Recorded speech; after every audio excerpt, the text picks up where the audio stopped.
ஒரு நிமிஷம், இந்த வீடியோ உங்களை கண்டிப்பா இன்ஸ்பயர் பண்ணும். பப்ஜி இப்ப இருக்கிற பசங்களோட வாழ்க்கையில ஒரு கட்டத்துல இம்பார்ட்டண்டா இருந்த கேம். இந்த கேம் எப்படி கிரியேட் ஆச்சு தெரியுமா? அதுக்கு முன்னாடி இந்த மாதிரி இன்ட்ரெஸ்டிங் கண்டென்ட் கொடுக்குற என்ன ஒரு ஃபாலோ அண்ட் சப்ஸ்கிரைப் மட்டும் பண்ணிக்கோங்க. லைஃப்ல ஃபெயிலியர் மட்டும் பார்த்துட்டு இருந்தவர் தான் பிராண்டன் கிரீன்.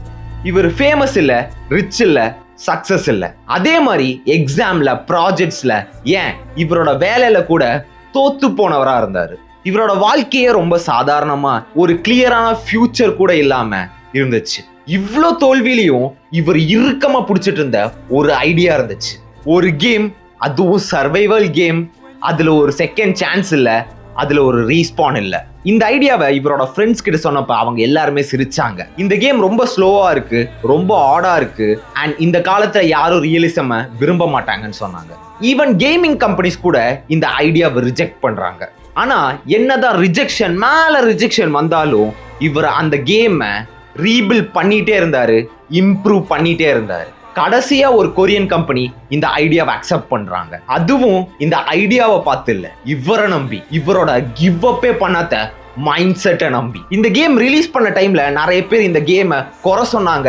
இந்த கேம் கூடிய சீக்கிரமே காணாம போக போகுதுன்னு சொன்னாங்க.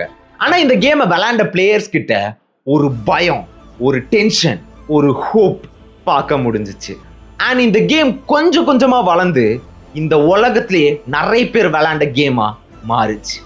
இந்த கேமை நாமளும் விளையாண்டுருக்கலாம். இந்த கேம் நம்மளுக்கு நிறைய கனெக்ஷன் பில்ட் பண்ணி கொடுத்துருக்கலாம். லாக்டவுன் டைம்ல நம்மளை என்டர்டைன்மெண்ட் பண்ண வச்ச கேம் தான் பப்ஜி. எவ்வளோ இன்ஸ்பைரிங்கா இருக்குல்ல இவரோட ஸ்டோரி. உண்மையாலுமே PUBG is not just a game, it's an எமோஷன்ல. அந்த கேம்ல பொறுமையா அட்டாக் பண்ணி சர்வை பண்ணி கடைசியில் அந்த சிக்கன் டின்னர் அடிக்கும்போது நாமளும் பொறுமையா கிவ் அப்பே பண்ணாம ட்ரை பண்ணிட்டே இருப்போம். ஒரு நாள் அந்த சிக்கன் டின்னர் நம்மளையும் வந்து அடையும். Love you all guys. Bye.